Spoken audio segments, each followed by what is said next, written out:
आज श्री राजर्षि भरत त्याग लेकर, तपस्या लेकर पुलस्त ऋषि के आश्रम में भगवान भुवन भास्कर की आराधना करते हुए, उनमें अपने आप को, अपना सब कुछ समर्पण करते हुए पर ब्रह्म परमात्मा की ध्यान में, उपासना में मग्न थे। उसी समय एक पिपासा मृगी पानी पीने की इच्छा से गंडकी नदी के किनारे आई। जिस समय वह नाभिमात्र जल में खड़े होकर के परब्रह्म परमात्मा का गणन कर रहे थे, ध्यान कर रहे थे, वह पिपासा मृगी जब जलपान करने लगी तो अचानक उसको सिंह की दहाड़ सुनाई पड़ी। स्वभाव से डरी हुई वो मृगी उस जल में, सरोवर में छलांग लगाई नदी में। तो उस गर्भवती मृगी छलांग लगाने से उसके पेट का मृग शावक प्रसूति वायु से बाहर हो गया और स्वयं मृगी उस जल में डूब करके मर गई। मृग शावक जब उस जल में डूबने लगा तो महाराज भरत को दया आई। तस्या उदपतन्त्या अंतर्वत्न्या उर्भयावगलितो यो निर्गतो गर्भः स्रोतस् निपपात। जब वो नवजात शिशु शावक डूबने लगा तो उस नवजात शिशु शावक को बचाने के लिए श्रीमान भरत जी कूद पड़े गंडकी नदी में। उस बच्चे को उठा करके अपनी कुटिया में ले आए। दूध पिलाते, जल पिलाते, सेवा करते और सेवा करते करते महाराज भरत जी मृग में आसक्त हो गए। एक राजर्षि भरत जो महामहिम भुवन भास्कर के महामहिमा का गान करते हुए, भुवन भास्कर के दिव्य रश्मियों का आधान करते हुए न्यास पथ के पथिक होकर के आज परब्रह्म परमात्मा का अनुसंधान कर रहे हैं। जब मोह में आसक्त हुए, मृग में आसक्त हुए, तो भक्तों उनके नियम में कुछ परिवर्तन हो गया। साधना तो नहीं छूटी, लेकिन साधना जहां 3 मुहूर्त तक रहता था, 3 प्रहर तक था, वो धीरे धीरे कम हो गया। परिणाम क्या हुआ कि आसक्ति इतनी बढ़ी कि मृग के न रहने पर राजर्षि भरत अंत समय में मृग का ही संस्मरण करते करते अपने 5 भौतिक शरीर का परित्याग कर दिया। तो दूसरे जन्म में मृग शरीर को प्राप्त हुए। पूर्व जन्म की स्मृति के कारण, साधना के कारण जो स्मृति सुदृढ़ थी, भगवत कृपा से वो स्मृति बनी रही। ये मालूम था कि मैं अपने प्रथम जन्म में राजर्षि भरत था और मृग के संग में मैं मृग बन गया।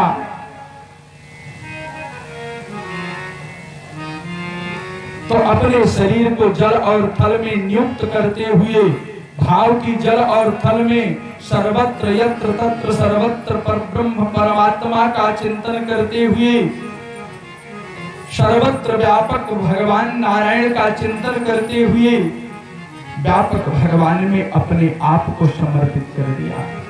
और जब मृग शरीर प्राप्त हुआ तो राजर्षि भरत आंगिरस गोत्रीय ब्राह्मण की दूसरी पत्नी के गर्भ से श्रीमान राजर्षि भरत का जन्म हुआ। ये भरत हुए और महाराज किसी से कोई बातें नहीं करते हैं, किसी से कोई बातें नहीं करते हैं, चलते रहते हैं, कोई चिंता नहीं है। पिताजी ने 3 महीना पढ़ाया, बढ़िया व्याहृति का पाठ पढ़ाया, ओम भूर्भुवः स्वः रटाया खूब पढ़ाया, रटे नहीं। अब मुझे तो लगता है कि इनको सब रटा रटाया है, ये प्रपंच में फंसना ही नहीं चाहते हैं।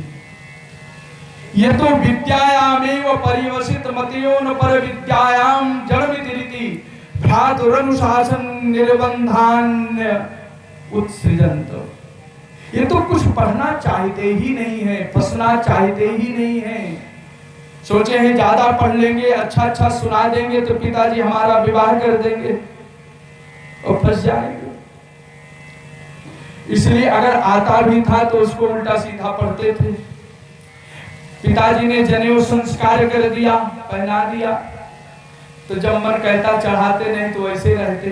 पिताजी ने कहा जनेऊ बदल लिया करो, शुद्ध हो जाए, सुनते ही नहीं थे। एक बार पहना दिया तो वही पहने हैं, चाहे वो शुद्ध हो अशुद्ध हो कोई मतलब नहीं। वो तो कहते हैं शुद्ध अशुद्धता से क्या मतलब है, सर्वत्र पर ब्रह्म परमात्मा का चिंतन करो, आत्मा राम थे, कोई मतलब नहीं। बड़ा दुख हुआ। कहते हैं अरे संसारियों, मैं देख रहा हूं इस संसार में कोई विश्वास करने योग्य नहीं है। विश्वास किया नहीं कि फंसा नहीं, जो हंसा सो फंसा। इस संसार में जो हंसा वो फंसा। क्यों शुक्ला जी, यही है ना? ज्यादा हंसोगे तो फंस जाओगे। कोई अपना नहीं है भैया, और अपना यदि कोई है तो परमात्मा है, क्योंकि इस संसार में सब एक दिन छूट जाना है, और जिसको रात दिन सुरक्षा करते ये भी छूट जाना है। जाना तो साथ में धर्म ही है। महापुरुष तो कहते हैं देख लिया संसार हमने, देख लिया संसार हमने, देख लिया सब मतलब के यार हमने, देख लिया सब मतलब के यार हमने, देख लिया संसार हमने, देख लिया संसार हमने, देख लिया सब मतलब के यार हमने, देख लिया सब मतलब के यार हमने, देख लिया, देख लिया, देख लिया, देख लिया, देख लिया, देख लिया हमने, देख लिया, देख लिया, देख लिया सब मतलब के यार हमने, देख लिया सब मतलब के यार हमने, देख लिया।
जिसका विश्वास किया है उसी ने हमें निराश किया है, उसी ने हमें निराश किया है। जिसका विश्वास किया है उसी ने हमें निराश किया है, उसी ने हमें निराश किया है। बनकर रिश्तेदार हमने देख लिया, बनकर रिश्तेदार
सिद्ध अनमोल वही है, सकल सिद्ध अनमोल वही है, प्रतिभा का कोई मोल नहीं है, प्रतिभा का कोई मोल नहीं है, सफल सिद्ध अनमोल वही है, सफल सिद्ध अनमोल वही है, जिसका प्रबल प्रचार हमने देख लिया, जिसका प्रबल प्रचार हमने देख लिया संसार, हमने देख लिया संसार, हमने देख लिया।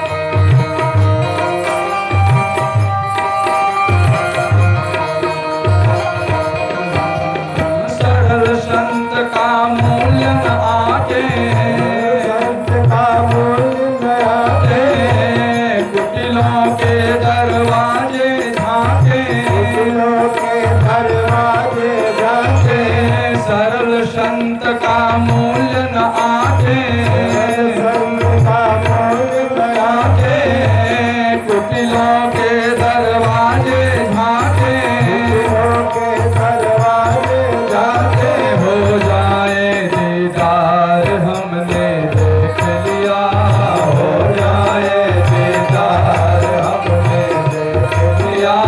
देख लिया संसार, हमने देख लिया संसार, हमने देख लिया सब मतलब के यार, हमने देख लिया सब मतलब के यार, हमने देख लिया।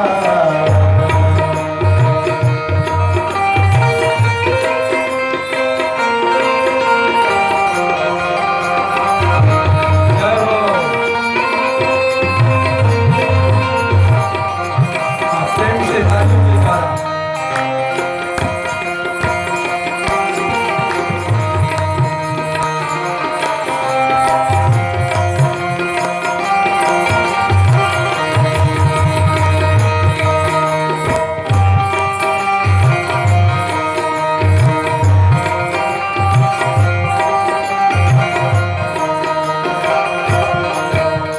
संतों का उपदेश यही है, का उपदेश यही है, महामंत्र राजेश यही है, मंत्र आदेश यही यही है, संतों का उपदेश यही है, का उपदेश यही यही है, महामंत्र राजेश यही है, मंत्र आदेश यही है, हरि सुमिरन है सार, हमने देख लिया, हरि सुमिरन है सार, हमने देख लिया संसार, हमने देख लिया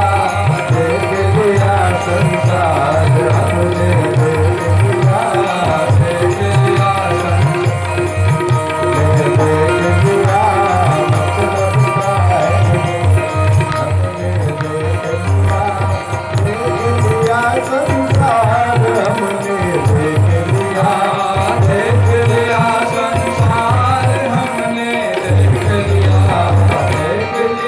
संसार, हमने देख लिया सब मतलब के यार, हमने देख लिया सब मतलब के यार, हमने देख लिया सब मतलब के यार, हमने देख लिया सब मतलब के यार, हमने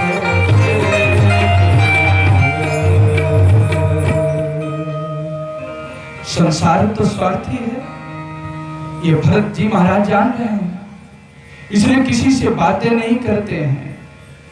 श्री राजर्षि भरत पितरि परते भ्रातर एनमत् तत्प्रभाव विदश्रय्याम् विद्यायामेव पर्यवसितमतयो न परविद्याम् जडमिति रति प्राकृतैर्द्युपद पशुभिरुन्मत्त जड़। उन्मत्त की तरह, पागल की तरह, जड़ की तरह अपने आप को संसार में दिखाते हैं। अगर प्रेम संसार से करूंगा तो फंस जाऊंगा, संसार में न फंसूं इसलिए किसी से कोई बात नहीं करते। सबके प्रति कल्याण की भावना है लेकिन बात किसी से नहीं करते। ये महाराज है। आज श्री जड़ भरत महाराज को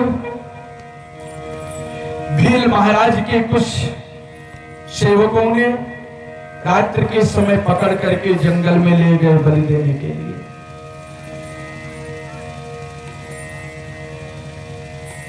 संतान की सफलता प्राप्त होने के उपरांत भील ने एक मनौती मानी थी अपनी भद्रकाली से कि हे देवी, यदि संतान की प्राप्ति हो जाएगी तो आपको हम बलि प्रदान करेंगे। तो एक पुरुष पकड़ करके ले आया, मंगवाया था। वो गुप्त रूप से वह पुरुष भाग गया। बलि के निमित्त लाया हुआ वह पुरुष भाग गया। जब वो भाग गया तब अन्वेषण के समय, अर्धरात्रि के समय में भील के सेवकों ने राजर्षि भरत को ही पकड़ लिया, ब्रह्मर्षि भरत को ही पकड़ लिया, महर्षि भरत, और पकड़ करके इनको लेकर के चले गए। जब लेकर के चले गए तो बढ़िया स्नान कराया, वस्त्र आदि पहनाया, कुछ भोजन प्रसाद आदि खिलाया। जब देखा हृष्ट पुष्ट तन संतुष्ट हैं, बलि के योग्य हैं, तलवार लेकर के जो ही सिर का क्रंदन करना चाहे, मूर्तिमती देवी उस मूर्ति से निकल गई। पत्थर की मूर्ति को तोड़ करके, फाड़ करके और प्रकट हो गई सहसोच्चाट भद्रकाली। गर्जना करती हुई उन दुष्टों के हाथों से तलवार छीन करके उनके सिर को पृथ्वी पर काट करके गिरा दिया, बंद कर दिया। राजस श्रीमान भरत जी वहां से उठे तो सीधे जंगल से बाहर आ गए। निर्वैराराम साक्षात भगवता निमिषारिवायुधेना प्रमत्तेन तैस्तैर्भावैहि परिरक्षमाणानाम्। उनको किसी से मतलब नहीं है, किसी अन्य देवी देवता से कोई मतलब नहीं है, प्रणाम तक भी नहीं किया। आपको बताऊं, परब्रह्म परमात्मा में जो सतत डूबा हुआ है, अनुसंधान कर रहा है, उसका मन कहीं जा ही नहीं सकता है। वहां से उठे तो सीधे मार्ग में चले आए। तो मार्ग में महाराज सहसा महानुभाव श्रीमान भरत जी राजर्ष रघुगण की सेवा में संलग्न हो गए। राजा रघुगण ज्ञान तत्व प्राप्त करने के लिए कुछ अपने प्रश्नों को लेकर के भगवान कपिल के पास जा रहे थे। रास्ते में एक पालकी ढोने वाले की तबीयत बिगड़ गई। आवश्यकता थी कोई कहार मिल जाए, तो उस समय राजर्षि भरत ही इनको प्राप्त हो गए और भरत को पालकी ढोने में लगा लिया। बड़े प्रसन्न चित्त होकर के पालकी ढोना प्रारंभ कर दिया। दैवेन उपसादितः, भगवत कृपा से ही ये पालकी ढोने में नियुक्त हुई है। दैवेन भगवतः उपसादितः प्रापितः श्रीमान जड़ भरत। जड़ भरत भगवत कृपा से, दैव योग से, नियोग से पालकी ढोने में संलग्न हो गए। लेकिन क्या गाली दे रहे हैं? ये नहीं समझ रहे हैं कि मैं बहुत बड़ा ज्ञानी हूं, बहुत बड़ा बैरागी हूं या ब्राह्मण हूं, मेरे से ये काम क्यों कराया जा रहा है। कोई बात नहीं है। आपने काम में लगाया, काम करने लगे, आपने छोड़ दिया, बैठ गए, भोजन दे दिया तो भोजन कर लेंगे, कोई मतलब नहीं है। क्योंकि इनका महान भाव है, क्योंकि रहुगण का कल्याण करना है, अतः पालकी ढोने में इनका अनुभाव महान है। आज किसी अपने का कल्याण करना है, इसलिए इनका भाव महान है। ऐसे महान भावों को लेकर के रहुगण के कल्याणार्थ भरत जी महाराज पालकी ढोने लगे। लेकिन पालकी के ढोने की अवस्था में कुछ व्यतिक्रम दिखाई पड़ा।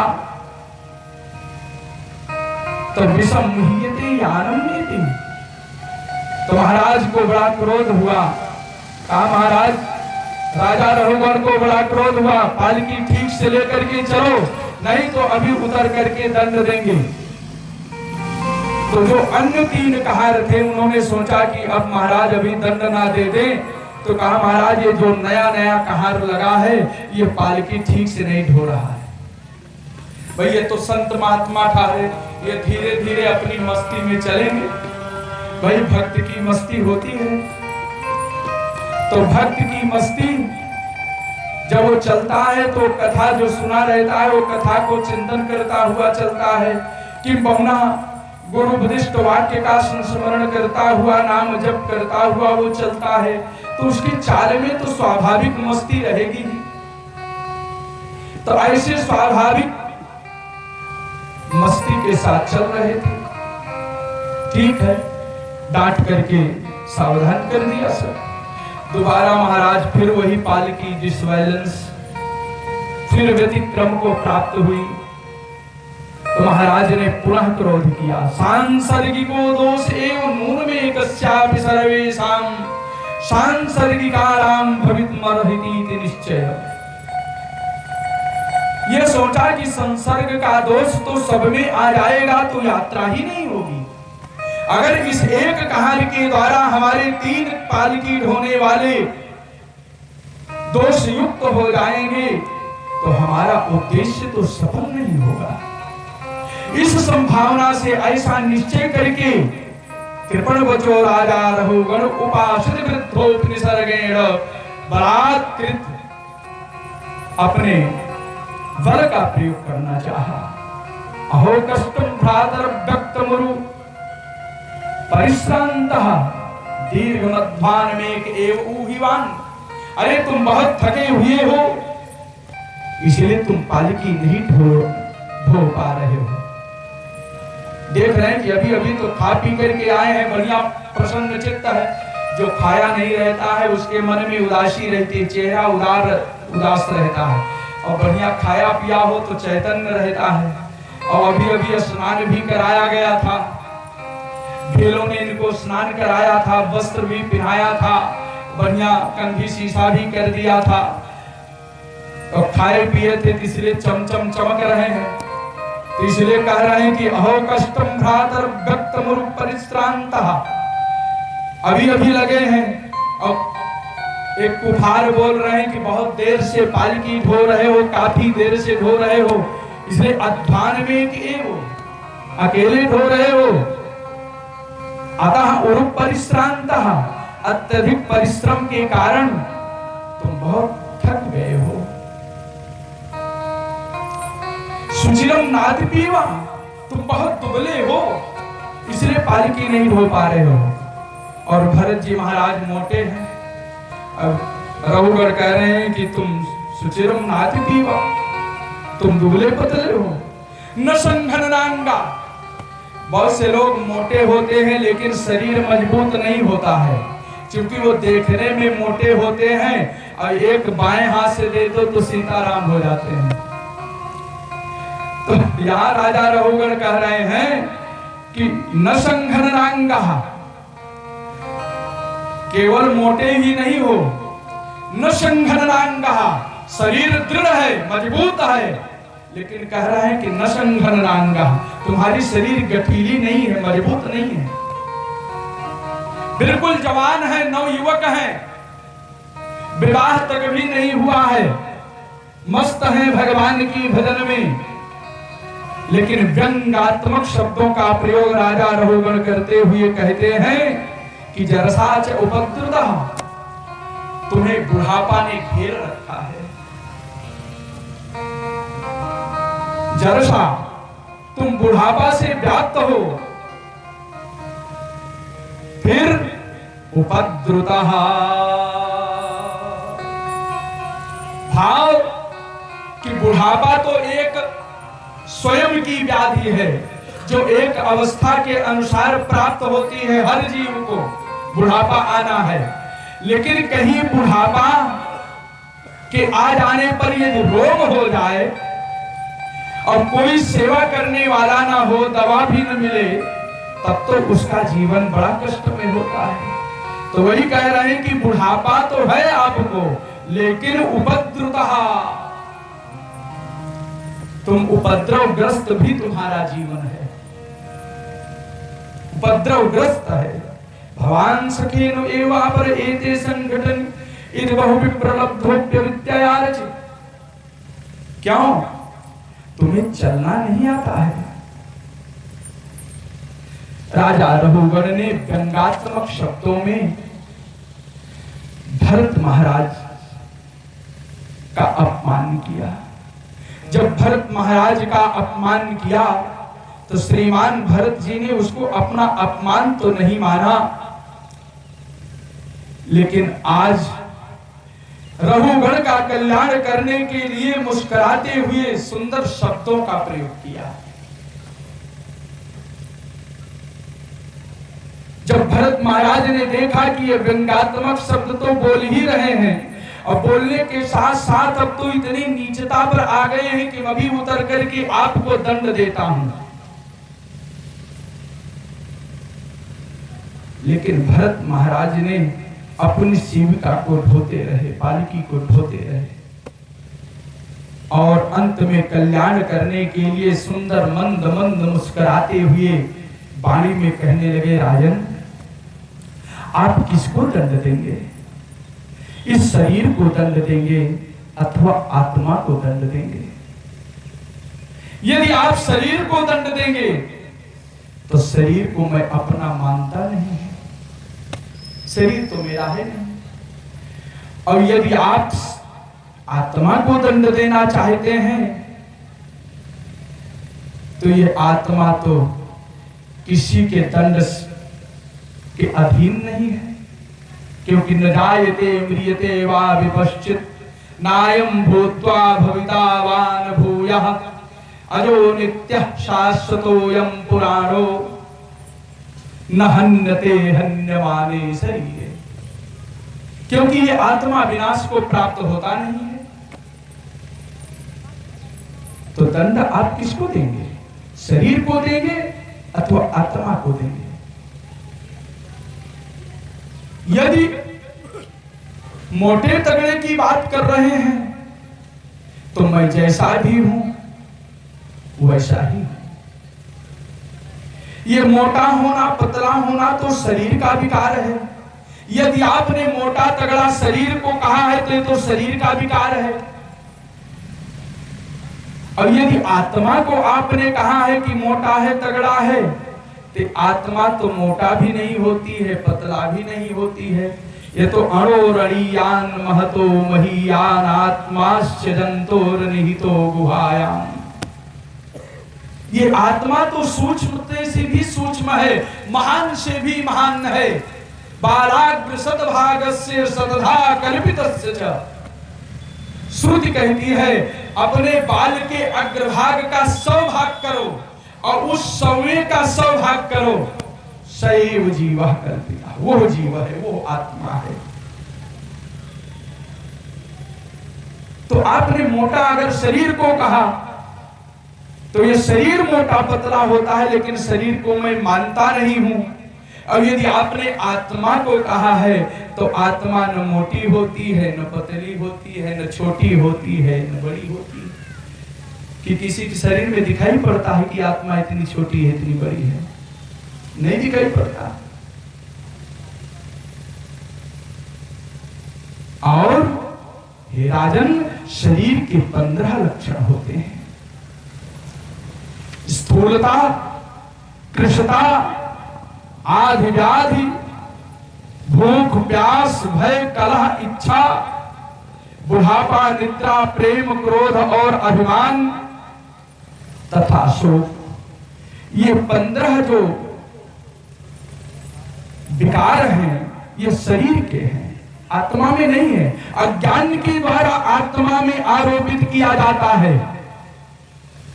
अज्ञान के द्वारा आत्मा में स्थूलता आरोपित की जाती है।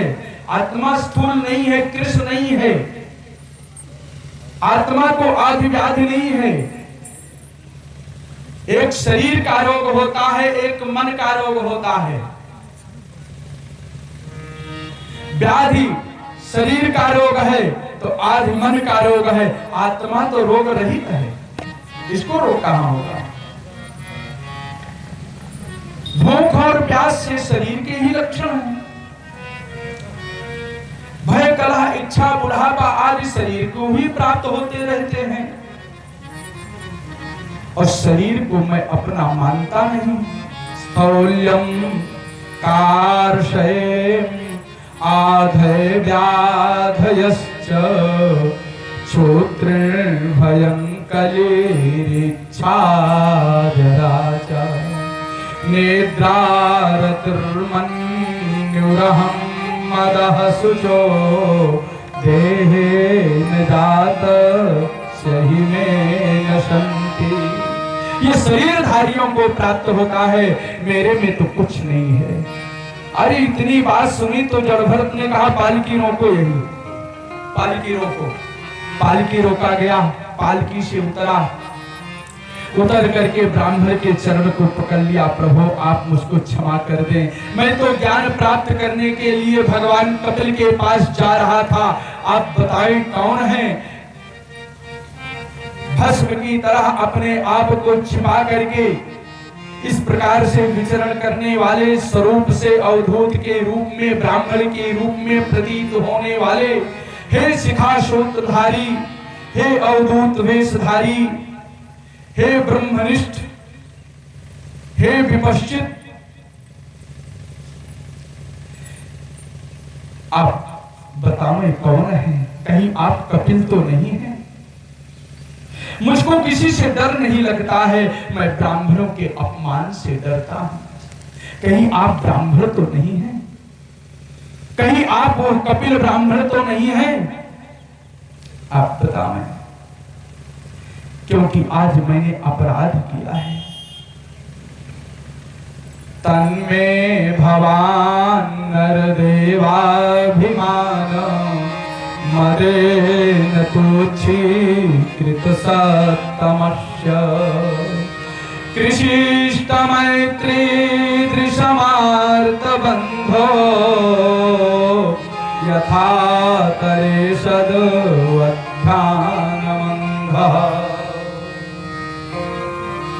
मैंने आपका अपमान किया है, मैंने भागवतापचार किया है। भागवतापचार मैंने अपने राजत्व के कारण, अभिमान के कारण किया है। अभिमान से उन्मत्त होकर मैंने आप जैसे साधु की अवज्ञा की है। साधु अवज्ञा रूप भयंकर दंड से आप मेरी रक्षा करें, आप मेरा उद्धार करें। इतना कहते हुए रघुगण ने जड़भरत महाराज के श्री चरणों को पकड़ लिया। जड़भरत ने कहा, राजन, मैं तो समझता था कि आप वास्तविक दंड देंगे, लेकिन आप दंड देने से विमुख हो गए। दंड की बात का आप तो क्षमा याचना करने लगे। रघुगण ने ब्रह्मनिष्ठ ब्रह्मर्षि महाराज भरत के चरण को पकड़ करके याचना कर रहे हैं, हे प्रभु, हे दीन बंधु, आप मेरा उद्धार करो। भरत ने कहा, सुनो, अगर आप कल्याण चाहते हो, विकार सबसे पहले मन में होता है। मन की 11 वृत्तियां हैं। मन की कितनी वृत्तियां हैं? 11 वृत्तियां हैं।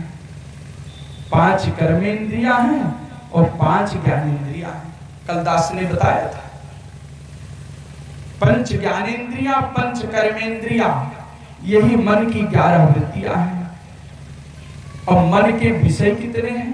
मन के 11 विषय हैं। एक एक विषय, एक एक विषयों का भोक्ता यह जीवात्मा है। लेकिन कैसे भोगता है? मन की वृत्तियों के द्वारा। अगर उसको सूंघने की इच्छा हो गई तो सूंघेगा कैसे? नाक से। क्या सूंघेगा? सुगंध को ग्रहण करना चाहेगा तो वो सुगंध को ग्रहण करेगा। ये सुगंध ग्रहण करने की जो वृत्ति है, जो विषय रूप विषय है, ये तो मन की नासिका से इस गंध वृत्ति को, गंध विषय को प्राप्त करेगा, सेवन करेगा। उसी प्रकार से देखने की इच्छा है, कोई रूप अच्छा लग गया, वो देखना चाहता है, तो मन आंख के द्वारा उस सौंदर्य का दर्शन करना चाहता है, चाहे वो अच्छा हो अथवा खराब हो। तो मन की जो एकादश वृत्तियां हैं, यह मन एकादश वृत्तियों का आश्रय लेकर के जीवात्मा के शरीर का आश्रय मान करके, बना करके पृथक पृथक एकादश वृत्तियों विषयों का सेवन करता है। तो विषय कौन है?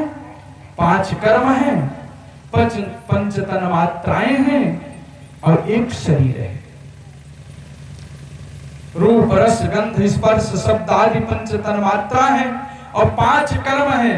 उच्छ्रा उच्छाप उच्छेपणापक्षेपण आकुंचन प्रसारण गमनानि 5 कर्माणि। ये 5 कर्म है।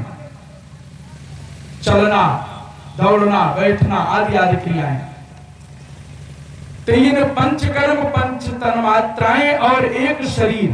5 कर्म किससे होना है? शरीर से। 5 तन्मात्राओं की भोग, उनकी सेवा कैसे होनी है, उनका सेवन कैसे होना है? माध्यम शरीर है। इसलिए एकादश विषय जिस वस्तु पदार्थ से, शरीर से प्राप्त किया जाता है, वो शरीर एकादश विषय है, 11वां विषय है। तो आपने अकेले ही इन सब विषयों का सेवन किया है, लेकिन मैं देख रहा हूं कि अभी तक आपने आसक्ति नहीं छोड़ी राजन। और जब तक आसक्ति नहीं छोड़ोगे तब तक आपका कल्याण नहीं होगा, तब तक आपका कल्याण नहीं होगा। इसलिए आसक्ति छोड़ दो। काम न छोड़ा, क्रोध न छोड़ा, काम न छोड़ा, क्रोध न छोड़ा, कृष्ण भजन क्यों छोड़ दिया, राम भजन क्यों छोड़ दिया।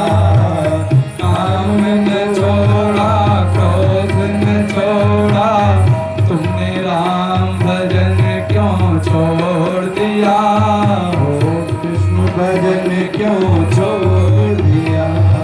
काम न छोड़ा, क्रोध न छोड़ा, काम न छोड़ा, क्रोध न छोड़ा, कृष्ण भजन क्यों छोड़ दिया, राम भजन क्यों छोड़।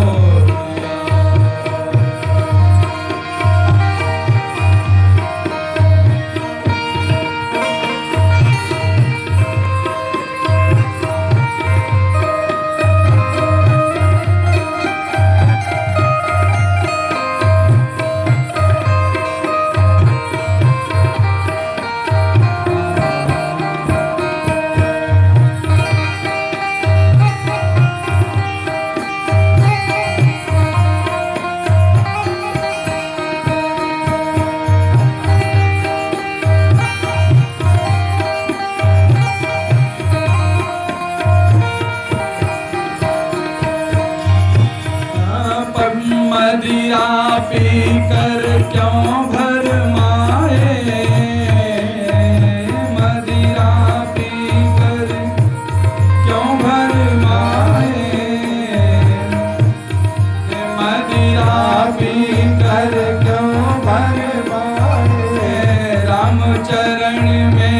मन न लगाए, राम चरण में मन न लगाए, मदिरा पी कर क्यों भरमाए, मदिरा पी कर क्यों भरमाए, कृष्ण चरण में मन न लगाए, कृष्ण चरण में मन न लगाए, राग न छोड़ा द्वेष न छोड़ा, राग न छोड़ा द्वेष न छोड़ा, राम भजन क्यों छोड़ दिया, कृष्ण भजन क्यों छोड़ दिया। राग न छोड़ा, द्वेष न छोड़ा, कृष्ण भजन क्यों छोड़ दिया, राम भजन क्यों छोड़ दिया।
ने कहा अपने मन को सजाओ।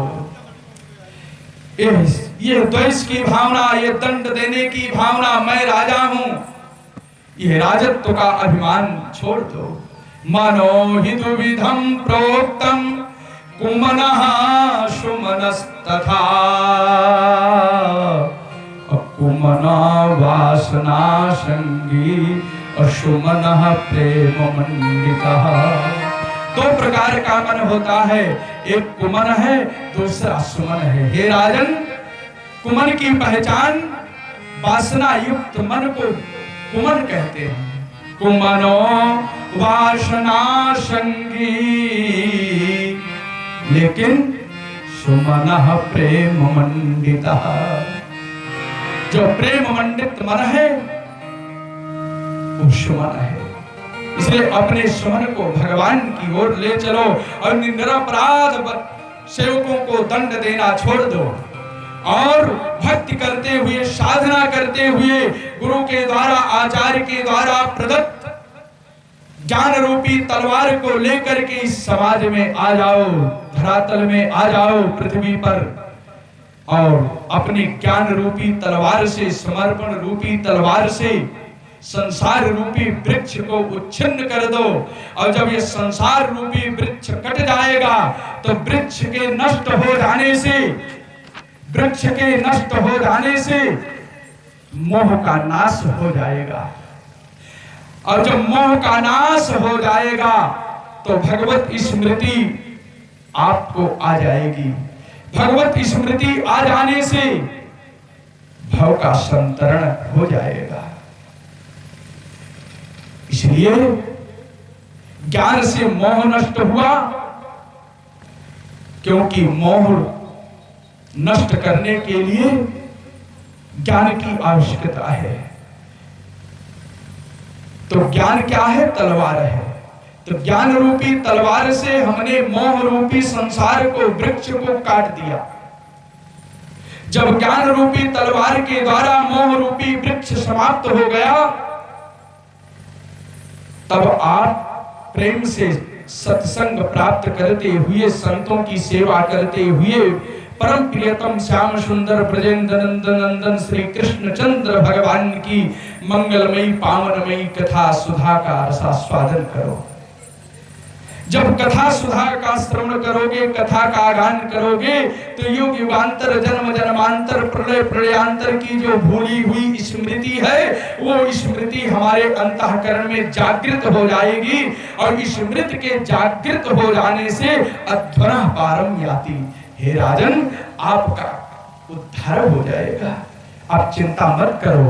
तस्मान् नरो संग सुसंग जात ज्ञानासिनैव विवृण्डमोहः हरिं तदिहा कथन श्रुताभ्यां लब्ध स्मृतिर्यात्यति पारमध्वरः।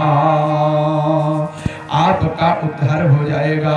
राजा रघुगण महाराज ने भरत